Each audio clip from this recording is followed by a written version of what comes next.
Shalom para você que acaba de acessar esse vídeo. Muito obrigado pelo carinho da sua companhia. Seja muito bem-vindo, muito bem-vinda ao canal Mensagens Bíblicas Ilustradas. Eu sou o pastor Monte Fusco e se você ainda não é inscrito, se inscreva, deixe o seu like e compartilhe. Hoje nós vamos dar continuidade ao nosso estudo da bibliologia, que é o estudo da Palavra de Deus.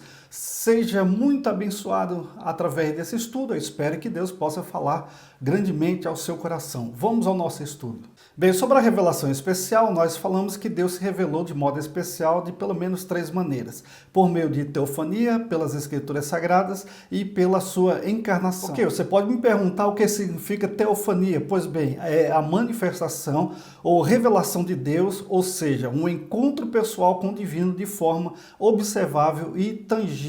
Abraão teve essa experiência, está registrado em Gênesis capítulo 12 e capítulo 18. Se você ainda não conhece a passagem, vale muito a pena você abrir as Sagradas Escrituras, dar uma lida e ver como Deus se revelou a Abraão de uma maneira visível. Ok, nós temos outro exemplo, que é o de Moisés, na sarça ardente, lá registrado em Gênesis capítulo 3, versículo 2 ao versículo 4, quando Moisés viu esse fenômeno acontecendo de uma planta que não se queimava, apesar de ter fogo ao redor dela, mas ela mesma não se consumia. Ele, movido pela curiosidade, vai ao encontro então desse fenômeno e quando ele escuta a voz de Deus dizendo que ele deveria tirar as sandálias dos pés porque ele estava pisando em um lugar santo, e ali ele tem um diálogo bem particularizado com o seu Criador, com Deus, que o está convocando para voltar ao Egito para libertar o povo dele da escravidão. Um outro exemplo está registrado lá em Êxodo 16, versículo 10, e Êxodo 19, versículo 9, que é no acampamento do povo de Israel, quando o tabernáculo, que ficava no centro das tribos, mostrando que Deus deveria estar no centro da vida das pessoas, daqueles adoradores, dos israelitas, e Deus ali se manifestava descendo através de uma nuvem que era claramente algo sobrenatural, que mostrava a plenitude de Deus no meio do seu povo. Essa foi uma manifestação visível, que nós chamamos também de teofania. Mas antes disso, nós vamos falar que Deus se revelou por meio das Sagradas Escrituras. Deus se revela até os dias de hoje por meio da sua santa palavra.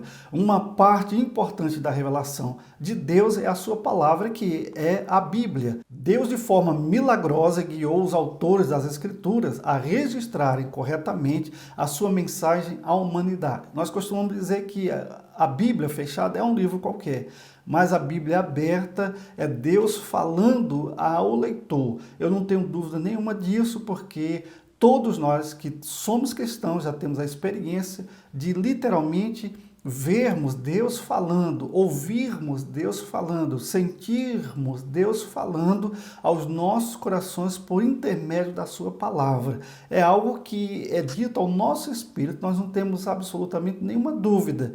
É claro que o incrédulo, o ateu, o agnóstico, ele não vai conseguir ver Deus nas Sagradas Escrituras, porque eles não têm a iluminação do Espírito Santo. Mas no momento que essas pessoas forem iluminadas pelo Espírito Santo, elas vão entender que realmente Deus se revela ao seu povo, à humanidade, através das Sagradas Escrituras. Lá em Hebreus capítulo 4, versículo 12, é dito que a palavra de Deus é viva e ativa, ou seja, essa palavra ela se renova a cada dia. A gente pode lê-la todos os dias, ano após ano, e nós não vamos esgotá-la absolutamente. Não é aquele livro que você lê e já não tem mais graça depois da segunda ou terceira leitura, porque você já conhece absolutamente tudo, mas a palavra de Deus, ela milagrosamente está se renovando a cada dia. Nós podemos ler, reler a vida inteira, dezenas de vezes, milhares de vezes, e ela estará sempre nova, sempre fresquinha, está sempre atualizada, trazendo uma mensagem ao povo de Deus. Também Paulo diz lá em Timóteo que a palavra de Deus é inspirada, útil e suficiente. Se ela é inspirada porque veio de Deus, é o sopro de Deus para os escritores humanos, para que possam estar trazendo ao seu povo e à humanidade o plano de Deus de restauração dessa humanidade que um dia caiu em pecado. Veja que ela é útil, Tudo que nós precisamos para a nossa vida, nós encontramos ali. Se tivermos habilidades, se soubermos fazer uma boa leitura, se tivermos uma interpretação saudável, nós vamos perceber a utilidade da Bíblia para a nossa vida do dia a dia. E veja que Paulo também diz a Timóteo que ela é suficiente. Nós não precisamos de nenhum outro recurso, nós não precisamos de nenhuma outra fonte além das Sagradas Escrituras para que nós possamos nos manter firmes na fé, alimentados espiritualmente, cheios de fé e esperança acerca de um futuro glorioso que Deus está trazendo à humanidade para aqueles que creem, é verdade. Então esse plano de salvação você não vai encontrar em nenhuma outra fonte a não ser na Bíblia Sagrada.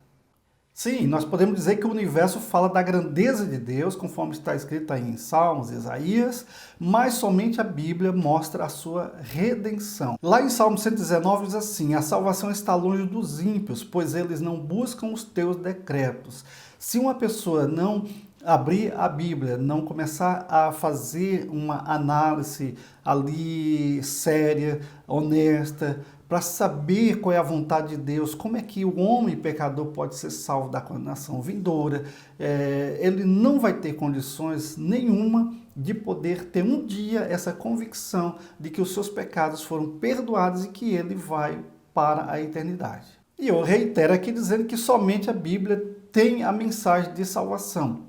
E conhecerão a verdade os libertará. Paulo, o apóstolo, lá em Romanos, vai dizer assim: não me envergonho do Evangelho, porque é o poder de Deus para a salvação de todo aquele que crê. Primeiro do judeu, depois do grego. E agora chegamos nesse ponto onde Deus se revelou em Cristo Jesus. Os profetas falavam como mensageiro de Deus. Cristo falou como o próprio Deus. Essa é a grande diferença. Olha só o que está escrito aí, tanto em João, Filipenses e em diante nós temos essas referências, diz que Jesus, Deus habitou entre nós, através de Jesus Cristo, Deus viveu entre nós, através de Cristo, Deus foi revelado como Pai a nós, e Jesus Cristo é a imagem do próprio Deus, está aí, 2 Coríntios, Colossenses, e ele mesmo, Jesus, afirmou que era Deus. Por isso quiseram apedrejá-lo, porque entenderam que ele estava proferindo uma blasfêmia, porque sendo ele homem, segundo os religiosos da época, estava se fazendo igual a Deus. Portanto, nós temos essa segunda pessoa da Trindade, o Deus como Pai, Filho e Espírito Santo. Agora, o Filho é esse Deus que se fez homem para resgatar-nos da condenação do inferno. E ainda o trecho diz assim: depois de ter feito a purificação dos pecados, assentou-se à direita da majestade nas alturas. Então Cristo está lá no controle, está lá no trono, ele está governando, sustentando todas as coisas. Ele veio a esse mundo, ele morreu no lugar dos pecadores, de mim, de você, e subiu novamente ao céu, se assentou ao trono e está aguardando o momento quando ele se levantará do seu trono e virá novamente, agora não mais para morrer pelos pecados, mas para julgar. Ele virá como juiz de toda a terra para julgar os impiedosos, aqueles que rejeitam a palavra do arrependimento. Vamos dar uma olhada agora como é que Jesus Cristo nos é representado, apresentado no livro de Hebreus. Por exemplo, nós temos ele como herdeiro de tudo, ele é a expressão exata do Pai, ele é superior aos anjos, sustentador de tudo, purificador dos pecados, assentado à direita do Pai, superior a Moisés. Ele é o sumo sacerdote eterno, ele é descrito como sem pecado, o único que veio a esse mundo, viveu, morreu e ressuscitou sem nunca ter conhecido o pecado. Ele é da ordem de Melquisedeque, ou seja, ele é eterno, é mediador da nova aliança, sacrifício perfeito e único pelos nossos pecados, aquele que aperfeiçoa os crentes, autor e consumador da fé, é rei que julgará e recompensará a todos quantos ele mesmo criou e tem sustentado até esse presente tempo. Pois bem, na próxima aula falarei sobre a inspiração e a autoridade das Escrituras. Não esqueça, se você ainda não é inscrito, se inscreva, deixe o seu like e compartilhe. Até a próxima oportunidade, se Deus assim nos permitir.